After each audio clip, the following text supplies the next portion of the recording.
பொதுவாக எங்கள் கட்சியை பற்றி யாரும் நாங்கள் களத்தில் இல்லைன்னு சொல்கிறதெல்லாம் அது முட்டாள்தனத்துலேயும் முட்டாள்தனம்.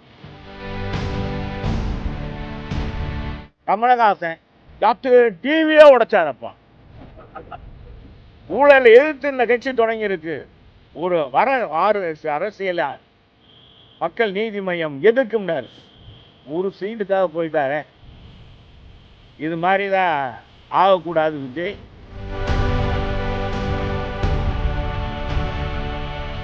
எங்கள் கட்சி களத்தில் இல்லைன்னு சொல்கிற அளவுக்கு அவனுக்கு என்ன தைரியம் வந்து கொடுத்துருக்குன்னா தவறு. நாவை அடக்கி பேசுறேன்.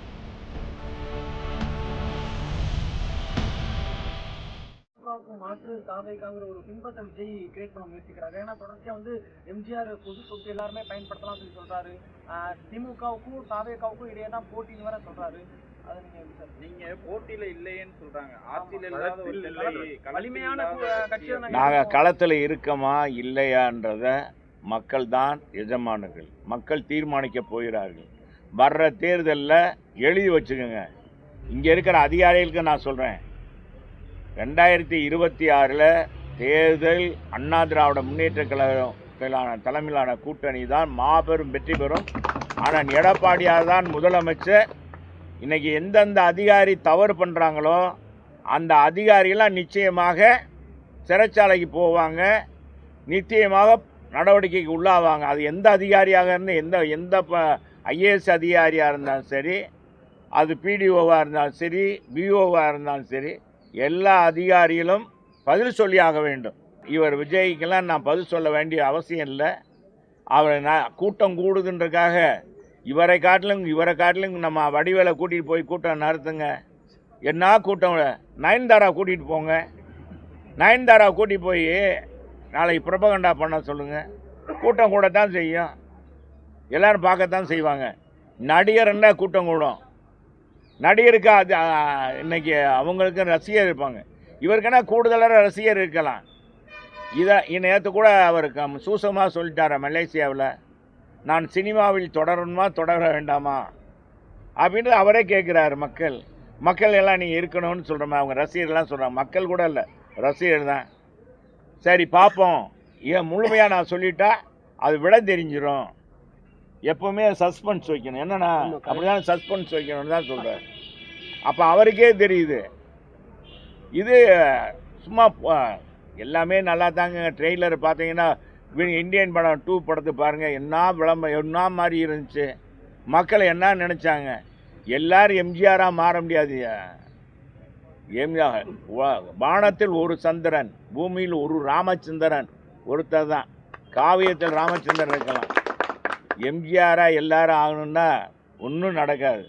சும்மா பார்க்குறது கூட்டம் கூடும் எல்லா இடத்துக்கும். இதே 3 தடவை விஜய் வரட்டும், கூட்டம் கூடுறத பார்ப்போம். நம்ம டிஆர் அனுப்பிச்சோம். டிஆர் வந்தாருங்க, அடுக்கு மொழியில் பேசினார். கூட்டத்தை பார்த்தா அவர் கட்சி ஆரம்பிச்சிட்டார். டக்குன்னு பாக்கியராஜ ஆரம்பித்தார். அண்ணன் சிவாஜி, மறைந்த நடிகர் சிவாஜி கணேசன், கமலஹாசன் டிவியே உடைச்சாரப்பா. ஊழலை எதிர்த்து இந்த கட்சி தொடங்கியிருக்கு. ஒரு வர 6 அரசியல் மக்கள் நீதி மையம் எதிர்க்கும்னார். ஒரு சீட்டுக்காக போயிட்டாரே. இது மாதிரி தான் ஆகக்கூடாது விஜய் என்பதுதான் என்னுடையது. ஓவராக ரொம்ப கான்ஃபிடென்ஸை வச்சா ரொம்ப இதாயிரும். பார்த்து நீங்க இப்படி சொல்றீங்க சார். ஆனால் உங்க கூட்டணியில் இருக்க பாஜக விஜய் வரணுங்கிறாங்க. ஓப்பனாக ஏங்க இது என்னங்க கூட்டணி? சொல்கிற கேளுங்க.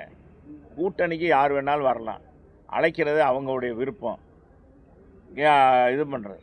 ஆனால் ஓவராக எனக்கு ரொம்பவும் செல்வாக்கு இருக்குது அப்படின்னு நான் எந்தையுமே களத்தில் எந்த இடைத்தேர்தல் ஜெயிச்சிருக்காரு, எங்கே செஞ்சுருக்கார், எந்த இடைத்தேர்தல் நின்றார், எந்த மக்கள் பணியை ஆற்றினார், இதெல்லாம் போனால் விமர்சனம் ஆயிரும். நான் அவர் விமர்சனம் பண்ண விரும்பலை.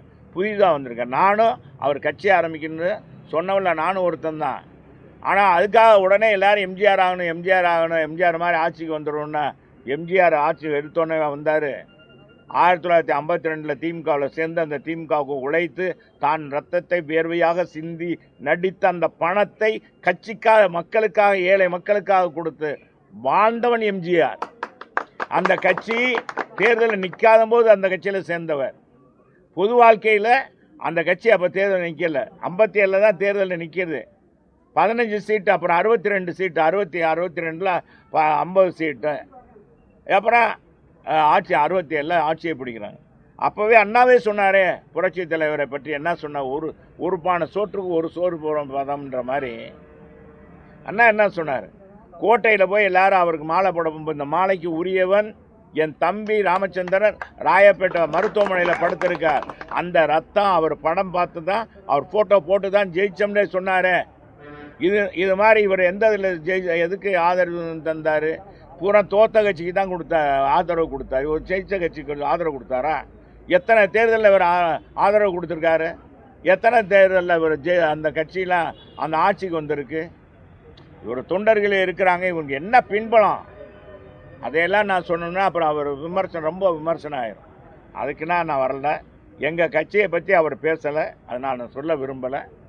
யார் கேட்குறாங்க அவங்க விருப்பம், யார் வேணால் கூட்டணி. எங்கள் பொதுச் செயலாளர் கரெக்டாக சொல்லிட்டார், கூட்டணி என்பது தேர்தல் பார்ட்னர், தேர்தலுக்கு பார்ட்னர். அந்த வாக்காளர்கள் சிதறக்கூடாது. மக்களை சந்திக்கின்ற போது அது அந்த வாக்காளர்கள் சிதறக்கூடாது. அதுக்காக தான் நாங்கள் கொள்கை கூட்டணி கிடையாது யாருமே. இப்போ கம்யூனிஸ்டுக்கும் திமுக ஒரே கொள்கையா? திருமாவளவன் எடுத்துக்கிறாரா?